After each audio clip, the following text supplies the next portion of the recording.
Olá, estamos começando mais um web podcast Papo de Parqueiros e hoje mergulharemos em um tema que vai muito além da euforia da fita cortada, a consolidação de um parque temático ou aquático, depois que as portas se abrem. Sabemos que inaugurar um parque é um desafio gigantesco, mas o que acontece depois?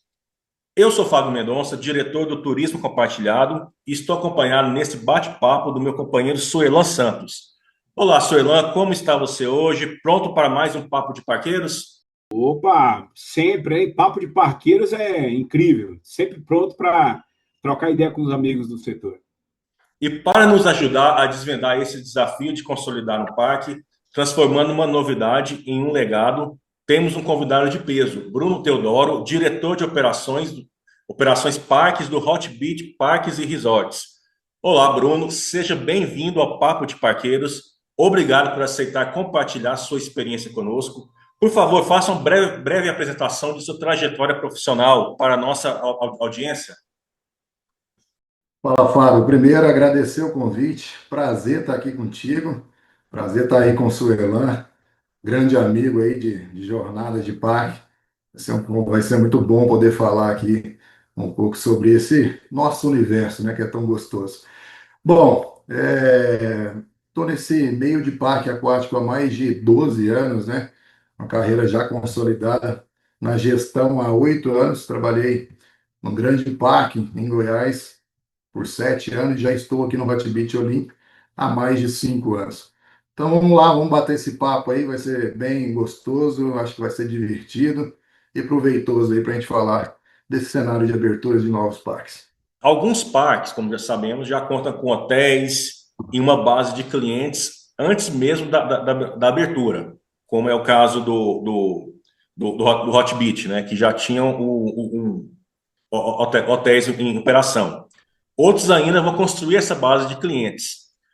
Quais recomendações vocês indicam para um parque que acabou de abrir para começar a receber os visitantes? Vamos lá, começa eu ou começa você, Suela? Ah, você, né, faz as horas da casa, depois eu vou só dando os pitacos. Valeu, cara, tranquilo, vamos lá. Bom, eu primeiro contar um pouquinho do Hot Beach, né? Dessa experiência que eu tive com o Hot Beach. Eu chego aqui em 2020, como você bem falou, né, Fábio?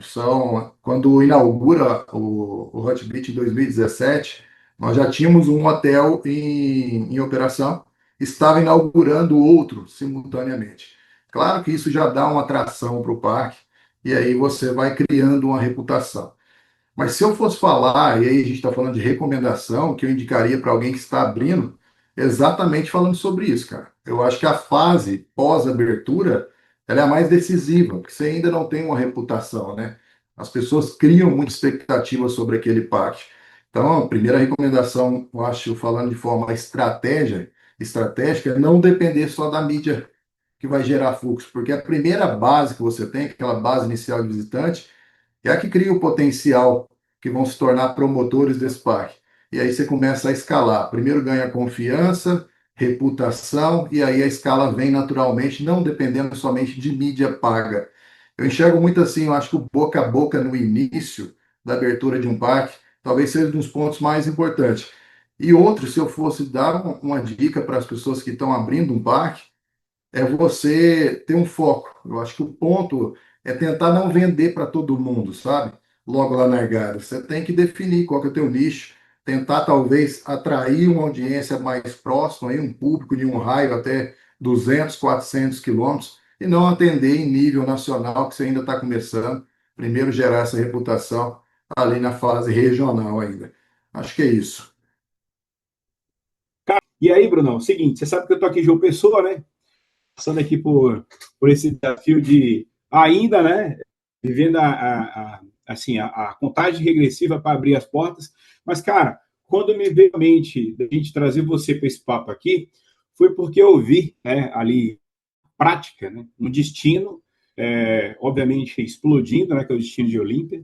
Obviamente o Hot Beach é um parque já inaugurado, e operando e com hotéis e tudo mais, e você chegando nesse momento que eu chamo de momento de consolidação, do momento da distinção de produto, né, de como é que atende bem ao hóspede que já estava ali já tinha investido, acreditado, né, em participar desse empreendimento. Do lado de cá, eu vivo essa contagem regressiva ainda de cortar a fita e depois atender. E o que você falou, né, a galera pode não acreditar, mas a gente não combinou. Mas, por exemplo, a nossa recomendação aqui é atender bem aos passaportistas, que foi quem comprou a Aqua Pets, né, é a base regional, o primeiro público que eu tenho que aguardar. A gente já tem aqui quase 30 mil pessoas que acreditaram no sonho. Então, a gente se programou para fazer um soft open, uma pré-abertura, primeiro para essa base, para primeiro fazer testes de estresse ali, validação de capacidade, perguntar para esse cara se ele foi bem atendido depois, né? E com certeza depois fazer uma escala gradual. Aí a gente deve abrir para o day use, para o público local, né? Aqui em João Pessoa, nós somos o destino também, e nós temos a hotelaria regional, que já recebe hóspedes de todos os lugares do Brasil, e aí a gente também deve começar um trabalho, né, de absorver esses clientes, mas é tudo de maneira gradual, né? Então, as pessoas me perguntam, sei lá, e aí, qual que é a capacidade? Eu gosto de brincar com isso aí, tem gente que mistura o que cabe e o que atende, que são coisas bem diferentes. Então, acho que atender quem, descobrir quem você vai atender, determinar quem você vai atender, como você vai atender, e validando essa hipótese, eu acho que é uma puta dica de ouro que você está dando para a gente aqui. E como eu falei, a gente não combinou essa parada aqui, mas é um papo aberto, né? Então a ideia era a gente trocar essa ideia e, porra, muito legal. Cara, você tocou num ponto e a gente já teve a oportunidade de falar sobre isso, né? Não é a capacidade que você tem de absorver esse público dentro do parque, pelo tamanho e dimensão que o parque tem, mas sim qual a capacidade de ter um bom atendimento, de gerar uma boa experiência, né, Stella? Eu acho que isso que torna um diferencial competitivo hoje, que muitos dos parques às vezes negligenciam isso. E aí volta a dizer sobre reputação. Não adianta você cobrar um ingresso caro, colocar uma capacidade superior àquilo que você consegue atender bem e essas pessoas não se tornarem promotoras do teu produto. Acho que, primeiro, qual é a capacidade boa de atendimento que eu tenho? Eu tenho que atender bem esse cliente para que ele possa criar uma boa reputação, retornar e, mais do que isso, né? Quando ele vira um recorrente, ainda trazer e se fidelizar e trazer novos clientes para dentro do parque. Não, legal. E quais indicadores, né, tanto financeiros como qualquer outro indicador de performance, que são fundamentais nessa consolidação de abertura do parque? Fábio, eu tenho muito orgulho de dizer que a nossa reunião aqui estratégica, quando se fala do comitê executivo do Hotbit, a mesma importância que a gente dá para a reunião de resultados é a reunião de satisfação do cliente. Porque quando você abre um parque, você tem que administrar a expectativa de três públicos, né? Do teu investidor, do teu cliente e do teu cliente interno, que é quem está aqui entregando a experiência. Então, quando você não para escutar o teu cliente e só olha resultado financeiro, eu acho que tem grande chance de você errar. Quando você está olhando, fazendo uma base, uma escuta ativa, e aí não é só colher informações. Todo mundo hoje faz coleta de informações, está aí disponível em vários meios de comunicação. Só que o que você faz com isso? Que tipo de ação que você transforma para melhorar a experiência do teu cliente? Então, aqui, as nossas reuniões estratégicas, sempre olhando para a satisfação do cliente, é muito valorizada, tanto quanto a reunião de resultado. Então, o NPS para a gente é uma forma da gente sentar, escutar o que o cliente está dizendo, transformar isso em ação e isso voltar como experiência e resultado, consequentemente, para o nosso negócio. Ô, Fabão, quando a gente olha para indicador de performance de um produto pós-lançamento e ainda numa fase de consolidação, né, eu acho que parece chover no molhado, parece que já está escrito, é frase feita, né? Ouvir o cliente, né? Como o Bruno falou. Mas, cara, na prática, né? Na prática, se você não executar isso, você vai descobrir da pior maneira. Você vai perceber depois de uma fase que você está consolidando o produto, um alto índice de turnover. Então, o teu público interno começa a te abandonar, porque não é o que ele comprou. Eu acabei de sair de uma... Inclusive, hoje aqui gravei um vídeo aqui falando inscrições encerradas. A gente abriu aqui para o povo se inscrever para trabalhar na Aqua Park. Rapaz, em uma semana foram 8 mil pessoas que se inscreveram para trabalhar aqui. E Que aí isso legal. tem uma expectativa gerada e tudo mais. Aí esse cara começa a trabalhar, né? E aí eu tenho que entender que é um público novo. Eu te diria que 80%, o Bruno pode me corrigir, mas 80% não vai ter experiência alguma com o Uhum. setor, né? São pessoas ali ingressando nesse mercado. Então você tem que dar respostas rápidas para ele, né? Obviamente, você tem que cuidar da satisfação do teu cliente. Então, dificilmente uma operação hoje ela não nasce com o CRM integrado. Então, eu tenho uma Uhum. condição de botar uma régua onde no dia seguinte a uma visita de um cliente, eu disparo para ele uma pesquisa e pergunto como é que foi teu dia no parque, o que você achou, o que você possa corrigir. A gente tem a facilidade, não é a facilidade, mas a gente tem a oportunidade de corrigir todo dia algo que não saiu legal. Essa é a beleza do parque, né? Porque quando você lança um produto, um copo desse, eu boto ele no mercado, eu preciso as pessoas me dizerem que ele não gela, não mantém a bebida como ele esperava, né? Eu vou ter que voltar para a linha de produção, trocar o metal. Agora, o parque não. O parque, quando eu visitei esse cara aí lá em Olímpia, eu falei, caramba, meu, ele percebeu que o público se concentrava na região. Aí começou a fazer, dentro do parque, eventos de gêneros musicais distintos, para esparramar o povo no parque. Melhorou a experiência. Falei, caramba, Bruno, como é que. A gente brinquei com ele na época. Falei, cara, acho que você é um dos caras que está melhor aproveitando o metro quadrado do parque aqui. E se tirar uma foto de drone, o teu cliente está bem distribuído. Porque ele entendeu que o público dele queria coisas diferentes, foi fazendo isso, né? Óbvio que a consequência disso, de um produto consolidado, onde eu estou escutando o meu cliente interno, onde eu estou ligado no meu NPS, meu nível de serviço, qualquer que seja o indicador que você estabeleça ali para medir a satisfação do cliente, a consequência é trazer resultado operacional. E trazendo resultado operacional, você deixa o cliente interno também, que é o acionista, feliz, né, Bruno? Cara, a gente sempre brinca, né? Você já foi da área de marketing, né? Antes da abertura, a inauguração é marketing, né, senhor? A abertura é a verdade, né, cara? Quando entra a operação. Então, são os desafios da operação, é aquilo que nos move, né? Só que a gente sabe, e você até falou sobre hoje a mão de obra, muitas das vezes, ou na maioria das vezes, de fato é uma mão de obra não qualificada. Tem um papel de liderança muito importante de qualificar, de estar motivando, engajando esses times para entregar a experiência para um cliente que é cada vez mais exigente, né, cara? E a gente precisa trabalhar isso. Então, tem a liderança também que precisa ser muito bem formada, né? Porque a liderança é quem conduz os times, é quem orienta, quem engaja. Perfeito.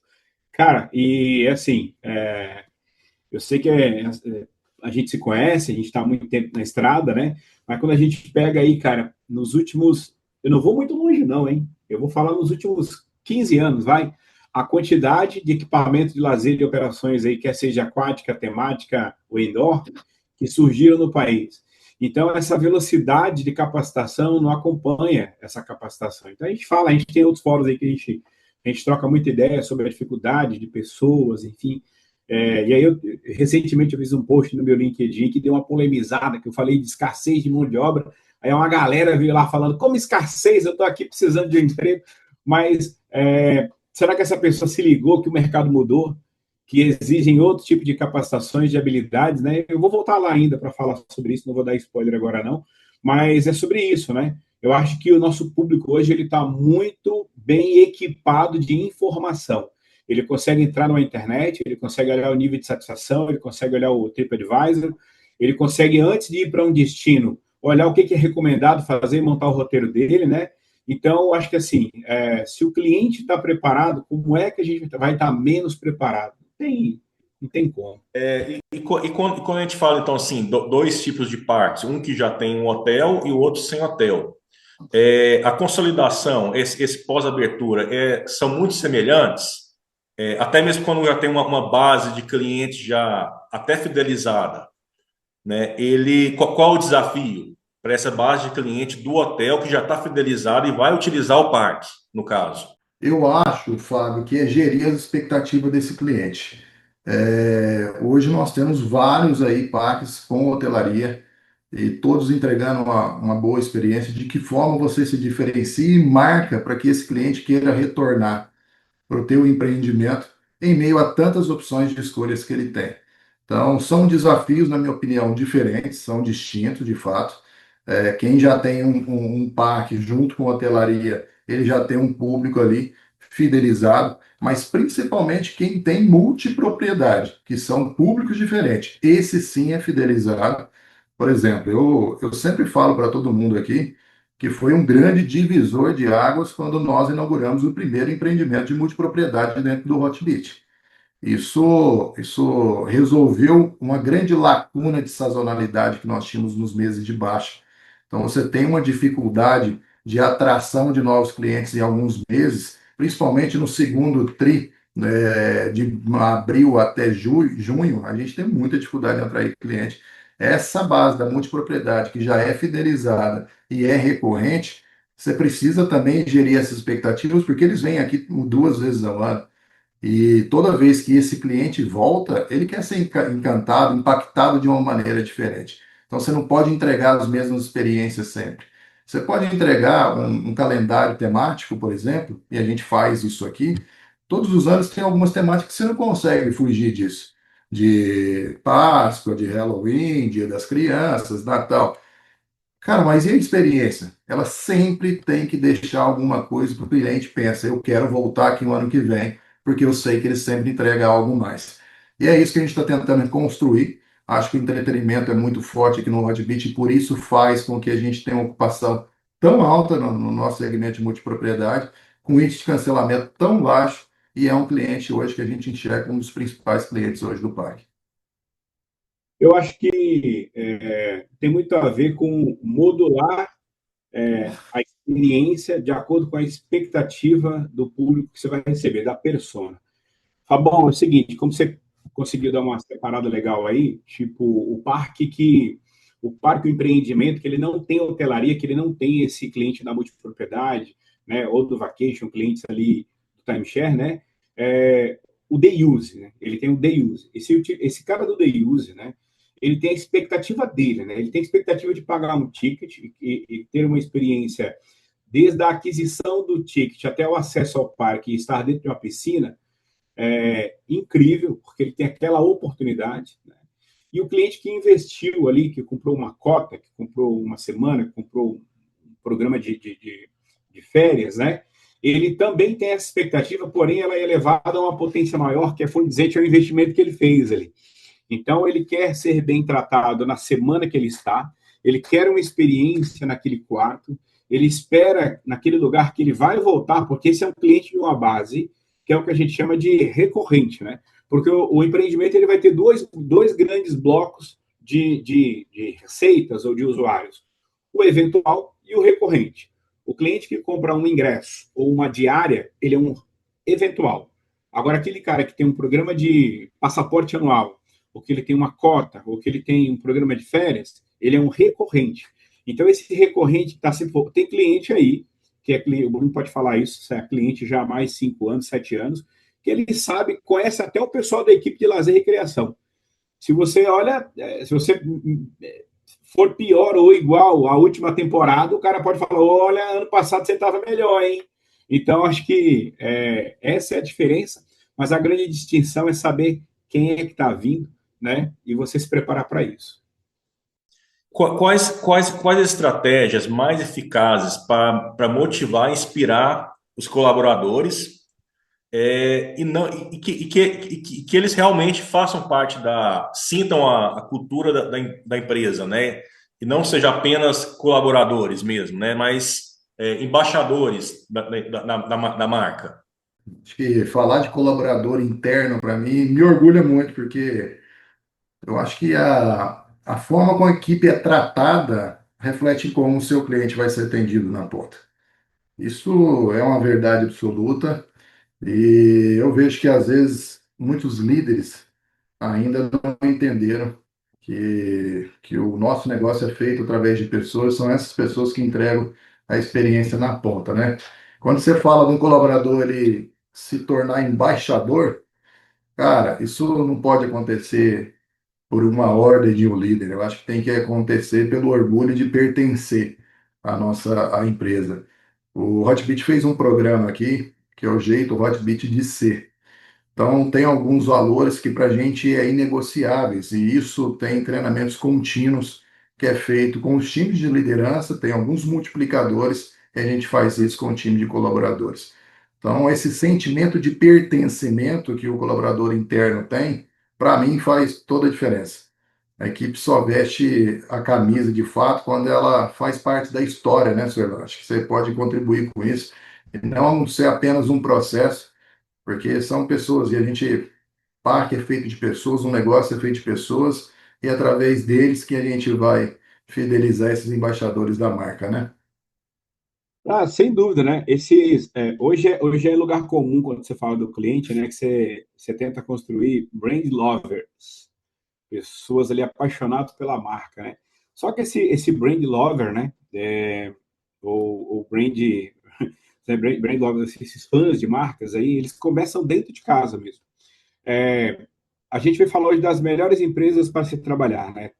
Acho que isso é um belo no alvo, né? Um belo no alvo, porque aquilo ali tem quase um conjunto de pré-requisitos para que você, de fato, seja considerado uma das melhores para se trabalhar. Quem te avalia é o público interno, né? Só que ele é só uma plataforma, ele é um alicerce, né? Agora, essa coisa, ela se tangibiliza mesmo, no dia a dia. Então, quando você fala, de repente, do jeito de ser, né, de uma empresa, né, aqui a gente tem o Serae, né, que é um programa, né, onde você transfere os mesmos valores, né, que você tem desenhado para o cliente, que é quem paga a tua conta, para a equipe interna, né? Porque são as pessoas que possibilitam a operação ser entregue ali, né? Então, todo mundo é importante. Então, sair do pré-requisito, que é um padrão a ser alcançado para você fazer parte de um ranking das melhores e tudo, é uma coisa, né? Agora, transcender isso, né, para que aquilo vire um jeito de ser, né, é bem desafiador. É bem desafiador, até porque é uma operação muito maçante. Né? Estava dizendo Sim. que o desafio você tem a oportunidade de todo dia melhorar e fazer diferente. E isso serve também para um jeito de tratar as pessoas, uma posição de trabalho, um equipamento, né? E assim, isso fazendo parte da cultura do negócio, né? A chance de longevidade desse negócio é muito maior. Ainda mais falando aqui de experiência, né? De tratar. Pensa que tá todo mundo lá em férias, de folga ou ao lazer, menos quem está trabalhando, né? Então esse cara, como é que ele se conecta com aquela vibe? Pega uma pessoa no o estado de espírito de quem está de férias, de quem está na folga, que isso? Nada tira meu diboísmo, né? Agora o cara que está lá pelo sexto dia consecutivo, né? Num sol, ou dentro da piscina, ou num restaurante, né? Ou na fila de um equipamento, para que o cara esteja, amigo, no estado de espírito bacana, meu parceiro, olha, tem que tá tudo perfeitinho ali, viu? E não é fácil. Suerlan, cara, você tocou num ponto aí, e eu queria até falar de alguns programas de reconhecimento. Eu acho que todas as empresas deveriam ter programas de reconhecimento.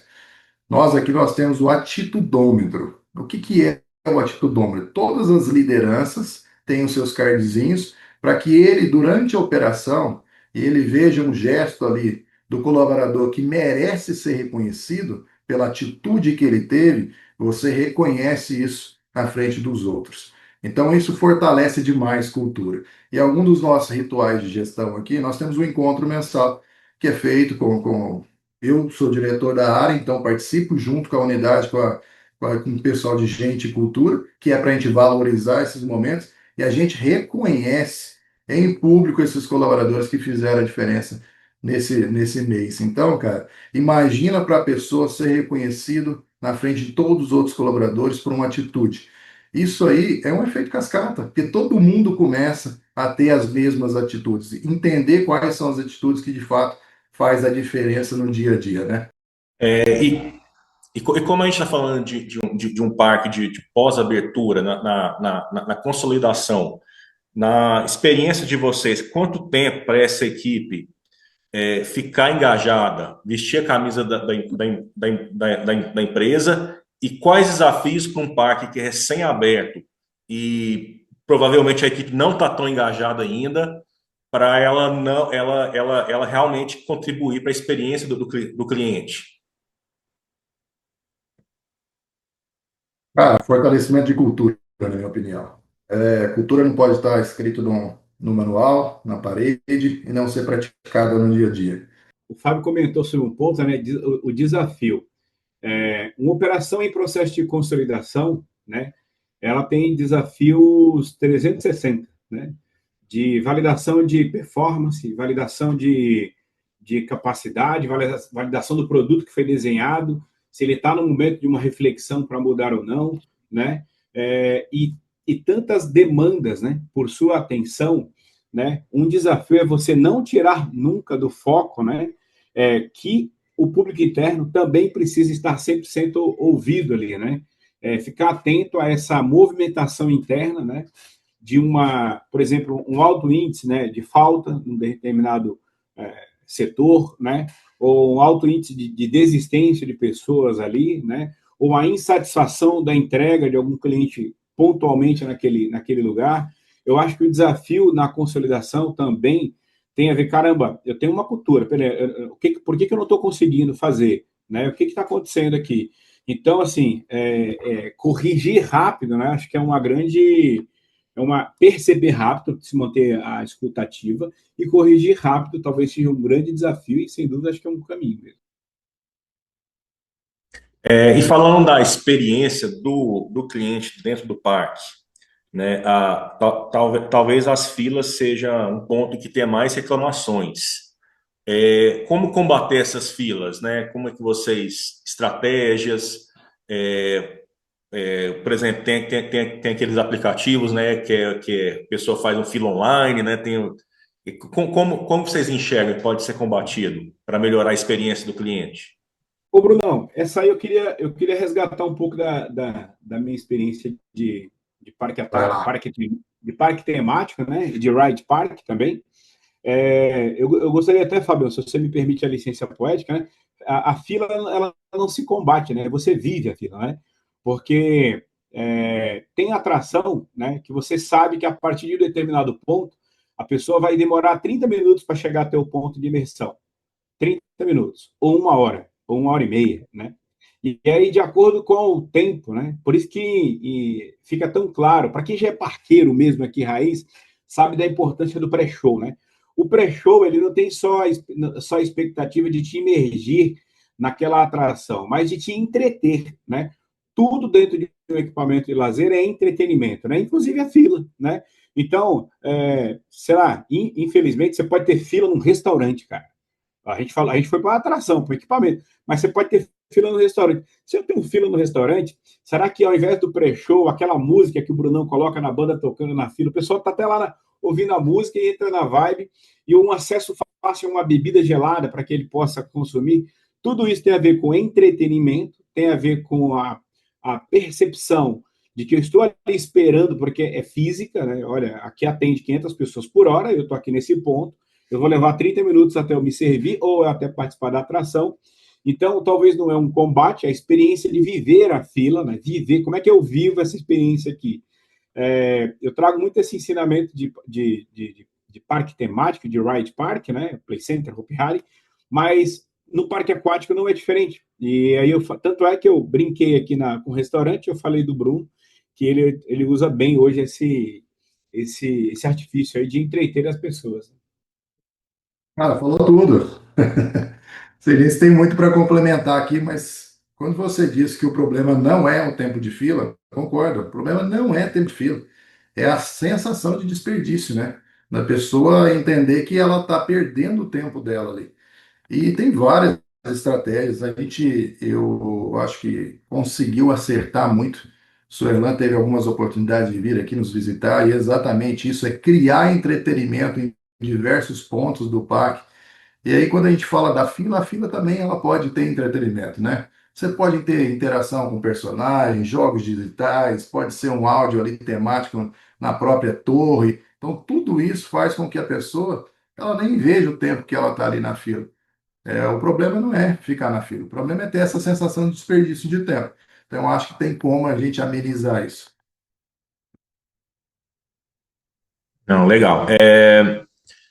Então, aqui que vocês já falaram um pouquinho de eventos, né, sazonais, Natal, Dia das Crianças, Páscoa. Então, eu quero que vocês agora vamos aprofundar um pouquinho, né, da importância desses eventos para atrair um público, né, E como que tornar esses eventos não só repetições anuais, que todos os parques fazem, né? Todos os parques, todos os hotéis, restaurantes fazem a mesma coisa, mas realmente ser algo surpreendente, né? Que vai ser diferente dos outros e que o público vai querer voltar no próximo ano também. Cara, é o seguinte, eu gosto de classificar evento, né, em dois tipos. Você tem evento que é evento de entretenimento, né? O evento de entretenimento, né? Você tem um público previsto para aquela data e você precisa entreter as pessoas para que ela tenha uma percepção de melhor aproveitamento da experiência. E você tem evento, né, que é para movimentar o ponteiro, né? Então eu gosto de falar sempre do rapaz reproduzir o efeito Noites do Terror ou Hora do Horror é algo assim quase que é uma obsessão de todo mundo, né? Para quem não conhece essa história, depois vai lá dar uma pesquisada, né, na história do Play Center, né, das Noites do Terror. O mês de agosto era o pior mês do ano, né? Logo depois ali de julho, e o desafio de pós-férias ali, começo das aulas, movimentar o mercado para levar público. E nessa época não tinha e-commerce, não. E nessa época não tinha Instagram, TikTok. Né? Agora eu vou entregar aqui a idade, mas tudo bem. E aí é o seguinte, mas se tornou um evento, né, tão denso, né, que criou um desejo de participar tão forte, mas que levou anos, né? Se eu não me engano, levou ali pelo menos uns 9 anos para se consolidar como um dos maiores eventos do gênero no setor. Mas o período ali de agosto, que era o pior mês, passou a ser o melhor mês. Ali agosto, setembro, acabou até tendo que ir para um pouquinho para outubro. Agora, né, o antigo Play Center não existe mais, vem aí um produto novo, mas o Hopi Hari segue com a Hora do Horror, se eu não me engano, está terminando agora, né? Terminou agora, já entra no outro período. Então, existem eventos, né? Eventos que movimentam o ponteiro. Tem outras operações que elas trazem grandes shows, né? Com um grande show, você traz o entretenimento e você traz também ali uma movimentação de ponteiro, porque você traz os fãs daquele artista. Só que é caro. Vai ver o cachê, você tem que fazer um bom exercício. O meu amigo Bruno, ele é de operações hoje, mas ele sempre fez conta, porque a origem dele é a controladoria, é um cara que veio dessa área de resultado, né? Por isso que acho que hoje ele tá tão bem nessa posição que ele está, porque você tem que prever quais são os seus custos para a realização daquele evento, né? Existem essas datas sazonais, né? Carnaval, Réveillon, Natal, né? Páscoa, que são marcos ali esperados, né? Agora, existem vales de ocupação que, se você ousar colocar no evento para movimentar o ponteiro, você tem que estar muito seguro disso, né? Então é importante que ou você leva uma grande marca, ou você leva um grande artista, ou você investe por algum tempo até que aquele evento se consolide numa grande marca, né? Acho que esse é o ponto, né, Bruno? Cara, acho que é mais ou menos isso em outra pergunta que o Fábio fez. Eu até falei de calendário temático, né? Acho que sei lá, o visitante ele não volta aqui para viver a mesma coisa. Ele quer algo, quer ser surpreendido, quer ver algo melhor do que ele já fez, né? Quando a gente mantém um tema, e isso a gente está fazendo com recorrência, sempre manter os principais temas, você precisa alterar a narrativa. Eu vou dar um exemplo prático aqui. Eu acho que você teve a oportunidade de assistir. Nós temos aqui o Reino Encantado, que é um dos nossos espetáculos. Todo ano a gente altera a narrativa desse espetáculo. Nós temos aqui dois espetáculos que estão em cartaz, estão alteradas as narrativas. Tem pessoas que já veem na quinta edição. Então esperam, criam uma expectativa muito grande sobre isso.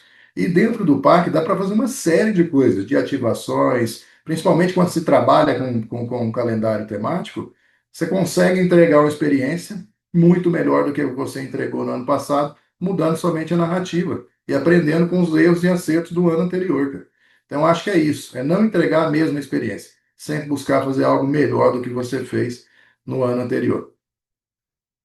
Eu vi uma vez um piloto de Fórmula 1 perguntar para o cara o seguinte: o que é que você tem que fazer para continuar vencendo na próxima temporada, né?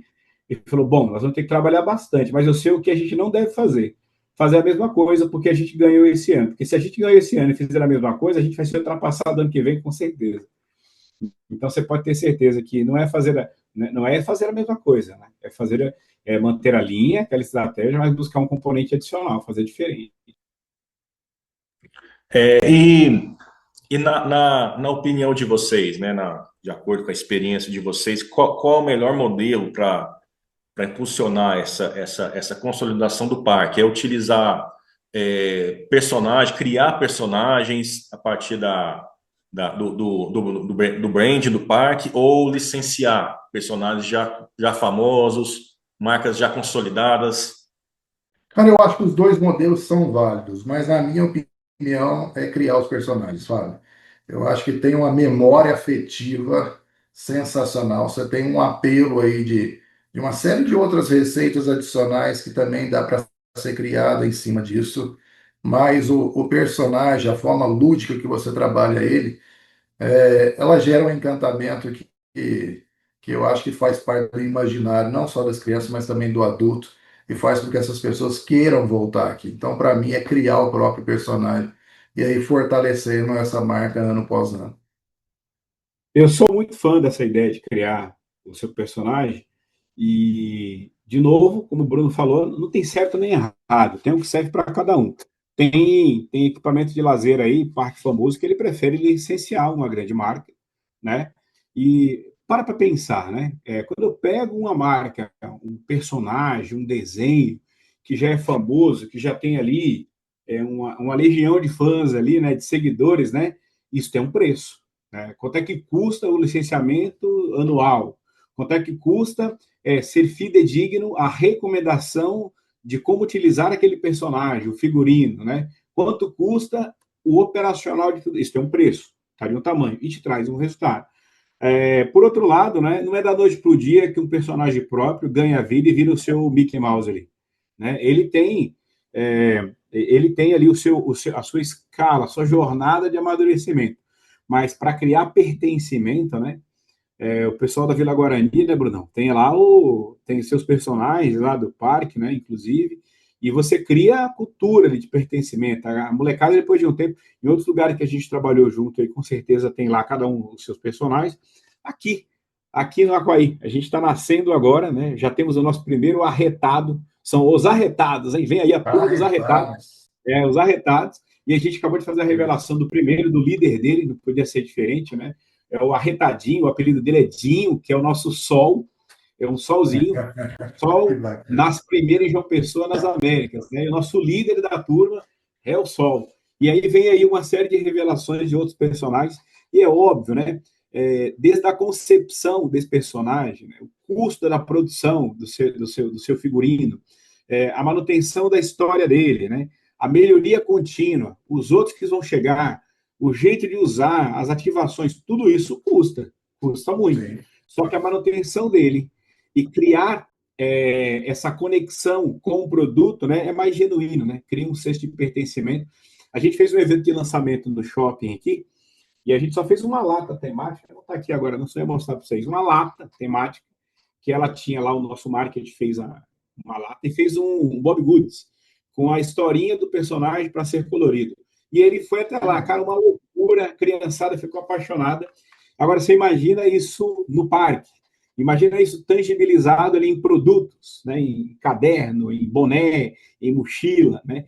Vai criando ali o que a gente chama de last memory, né? Que o cara leva para casa, ele leva um pedaço da experiência para casa. Então, eu já trabalhei em outros lugares onde eu encontrei no aeroporto uma criança levando uma pelúcia do lugar, né? E aí, caramba, ele estava com aquela pelúcia, eu sabia de onde ela era, né? Até porque eu trabalhava lá, e era incrível, né? E a criança estava levando um pedaço daquela experiência para casa. Então, acho que criar, sem dúvidas, é o meu favorito também. Então, falando também já desse licenciamento de marcas, né? Outra estratégia dos parques é também licenciamento por exemplo, de produtos, né? Então, tem restaurante de outra marca que pode estar, pode estar, por exemplo, quiosque da Brahma, da Heineken. Então, qual a importância disso, né? E como escolher a marca que casa com o produto de vocês, com o parque, né? Tem que ser uma marca também que tem a ver, né? Com o brand e com o público que vocês querem atingir, né? Ô, Brunão, o problema da gente trocar ideia com o repórter é que quer sempre trazer um negócio polêmico para a conversa, né, velho? Pois é, rapaz. Mas vamos Fala aí. lá, eu acho que não, a gente falou um pouco de personagem, falar de grandes marcas, né? O Hotbit hoje tem parceria com 4 grandes marcas. Eu não vou citá-las aqui, mas são marcas que, como você falou, né, que tem a ver com a nossa identidade também e que tem uma proposta de valor similar à nossa. Eu acho que isso é o mais importante. Então, primeiro, acho que é definir o teu público-alvo. Quem que é teu público-alvo? Você vai fechar com uma cervejaria que não atende o teu público-alvo. Você tem um problema aí para administrar depois. Aí você fechou uma exclusividade. Então, primeiro entender que público que você quer atingir. Você tem uma série hoje de oportunidades, mas para mim passa muito sobre isso que você comentou, Fábio. São marcas que realmente agregam valor e que têm a mesma proposta de valor na entrega final para o cliente. Para mim passa por isso, pelo processo de escolha. Isso é o mais importante. É assim, você perguntou como é que faz para escolher e tal. Acho que, só para emendar no que o Bruno falou, né? Cara, a chance da gente concordar aqui é muito grande, né? Porque primeiro que a gente não vive alienado, né? Graças a Deus a nossa indústria é bastante unida nesse aspecto, a gente trocar ideia, né? A gente puxando essa bandeira de juntar o povo aí, não só através das nossas associações aí, né? Mas também dessa porta aberta. E vou até aproveitar o momento aqui para agradecer o Bruno, o quanto ele me ajudou no meu desafio aqui de uma implantação desde o zero, é algo que eu nunca tinha feito. Eu estou vendendo ingresso na minha vida já há 27 anos que eu brinco de parquinho. Mas a primeira vez que eu pego um brinquedinho para montar do zero o Lego aqui, e eu preciso de muita ajuda. Então, eu preciso falar com esses dois primeiros caras que vieram falar com a gente aqui, com o Bruno, com o Elvio e tantos outros aí, mas aproveitar para te agradecer mais uma vez. Tudo que eu enchi o saco, mandei mensagem para ele, mas, enfim, como eu sou incansável, né? Então eu virei um spam ali, fiquei na mente dele. Cara, é Mas, modesto, viu, Fábio? Porque o que esse cara, cada conversa que a gente tem, eu aprendo também. Então, isso é muito modesto. cara, e é o seguinte, o nosso projeto aqui, do Aquai Park, ele tem a proposta do storytelling, criar um parque aquático com um senso de pertencimento regional.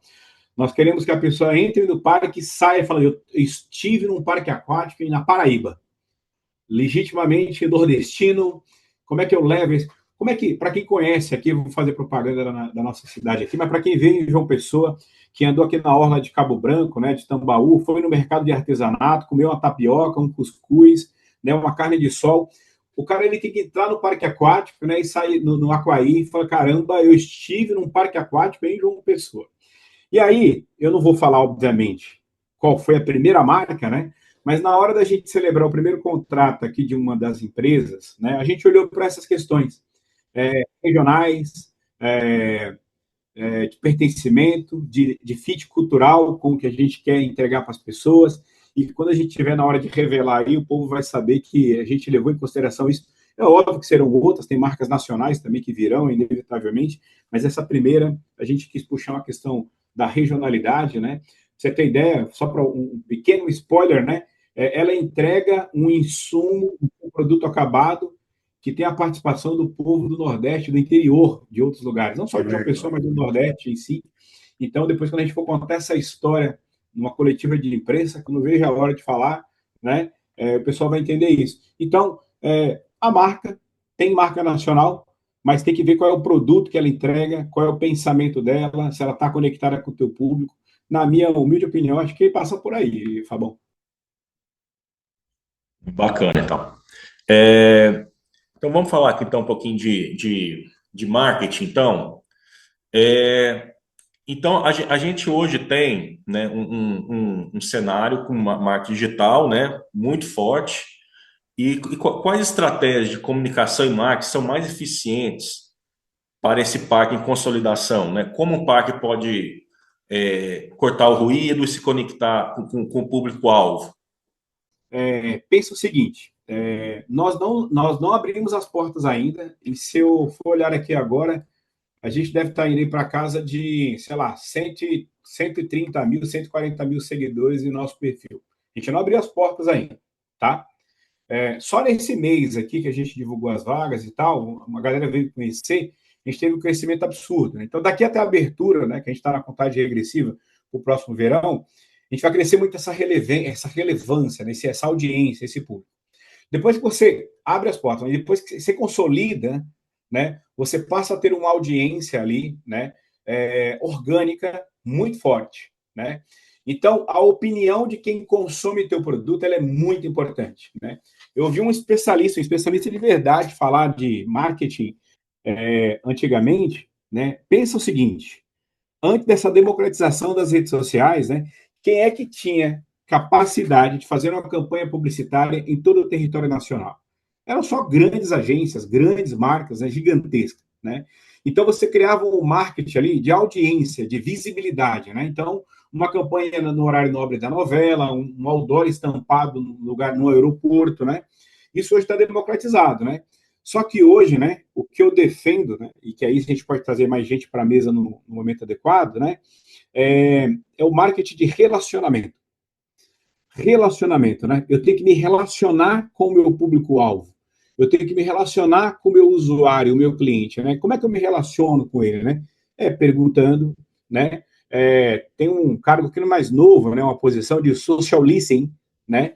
Que é de você escutar o que a rede está falando sobre você e trazer isso para o seu posicionamento, trazer isso para a sua contribuição. Se o cliente está dizendo, né, que aquilo não está bacana, então, eu te diria que talvez uma boa sacada é você defender que o relacionamento, o marketing de relacionamento, né, ele deve ditar ali as suas melhorias contínuas nesse processo de consolidação. Cara, você deu uma aula aí, né, Suela? E o Hotbit hoje tem 800 mil seguidores em uma das redes sociais. Vem crescendo organicamente aí, vem crescendo bastante nos últimos meses. Mas sabe o que que eu vejo quando a gente para analisar esses indicadores de, principalmente em marketing digital? Você pode falar com mais propriedade do que eu, mas na comunicação em geral, né? Uma briga, uma competição por atenção, né? E eu falo até por mim mesmo. Eu não consigo me engajar só com propaganda. Eu acho que a gente precisa entregar a verdade emocional, sabe? Quando a gente mostra aqui histórias reais de depoimento de visitante, dos momentos que são vivenciados dentro do parque, eu acho que isso engaja. E trabalhar isso como estratégia, né, para poder equilibrar um pouco mídia paga e alcance orgânico, eu acho que está aí. Só vai se conectar com o público quem de fato entregar a verdade emocional. Hoje não dá mais para competir por audiência somente com propaganda, porque você é bombardeado por propaganda o tempo todo, né? Então, eu acho que é isso. Eu acho que o parque tem que mostrar o que acontece dentro dele, para as pessoas que estão do outro lado ver aquilo e desejar estar ali. Eu acho que está aí a questão de marketing digital. As pessoas precisam olhar um pouco mais para isso. Menos propaganda, mais verdade emocional. Na opinião de vocês, qual o maior ou os maiores erros que um parque em consolidação pode cometer? E qual o melhor conselho que vocês dariam para um empreendedor que busca que tá buscando essa consolidação? Cara, eu acho que assim, como a gente falou aqui sobre o marketing de relacionamento, né, e a consolidação de processo e cultura, talvez o maior equívoco é você não estar atento a isso, né? Você não criar um dispositivo ou um canal ou uma maneira de ouvir o teu público de maneira constante e regular, né? E assim, muito se fala sobre gestão data drive, sobre a era do dado, né? Só que tem uma diferença muito grande, né? Brutal entre dados e informação. Então, você precisa criar um ambiente onde você consiga traduzir aqueles dados em informações que vão te dar direcionamento para você fazer mudança. Então, num produto, numa fase de consolidação, eu acho que é inevitável que você escute o teu público interno e externo, né, para conseguir promover mudanças rápidas, né, correções de rota, né, e projetar o teu futuro. Quando você vai botar um parque novo para rodar, como é o nosso caso aqui, você olha lá para os 10 anos, né, o que vai acontecer nos próximos 10 anos, né? Óbvio, né, que nos 5 primeiros você está preocupado com a viabilidade do negócio, para que ele pare de pé e para que tenha vida longa, né? Só que os próximos 5 anos, os próximos 10 anos, está muito mais ligado a você ouvir o teu público interno e externo para promover mudanças. Eu acho que talvez seja esse um bom roteiro aí, Fabão. Cara, eu vou falar aqui dessa experiência que eu estou vivenciando no Hotbit. O Hotbit cresceu muito nos últimos anos. É um dos parques que mais cresce no Brasil. E talvez o maior erro seja acreditar que esse sucesso que nós estamos tendo hoje garante o futuro. Muitos parques aí crescem em estrutura, mas não evoluem em experiência. E para mim está aí o grande ponto. Se for para me dar um conselho, o conselho para mim é muito simples. É tratar a experiência como um produto principal, o visitante como patrimônio, não como transação. Acho que é isso. Aí você consegue ter um legado que não é o parque que constrói, é o que deixa dentro de quem passou por ele. Então é isso. É reputação, é entregar experiência, tratar o teu produto como experiência. Então vamos finalizar aqui então esse nosso episódio de Papo de Parqueiros. Obrigado, Bruno, por aceitar o convite e compartilhar aqui todo o seu conhecimento, experiência. Tenho certeza que nossa audiência adorou esse bate-papo aqui hoje, tá? Obrigado. Eu que agradeço, Fábio. Foi um prazer, cara. Prazer estar aqui contigo, prazer estar aqui com o Suerlão, um grande amigo. E conte comigo, sempre que precisar, estou à disposição. Grande abraço. Suerlão, abraço, meu amigo. Opa, brigadão, mano. Obrigado, até a próxima aventura. E obrigado por aceitar aí, né? Porque cada bala que eu te chamo para gente se jogar, tu vai junto ali. Obrigado. Fábio, obrigado também pela oportunidade, pela parceria, cara. Não, obrigado, Serlan, por mais esse Papo de Parqueiros, né? Por essa parceria também. E para toda a nossa audiência também, obrigado pela audiência. E até o próximo Papo de Parqueiros. Abraço para todo mundo. Abraço, Bruno. Abraço, Sorlan. Até o próximo. Valeu, obrigado.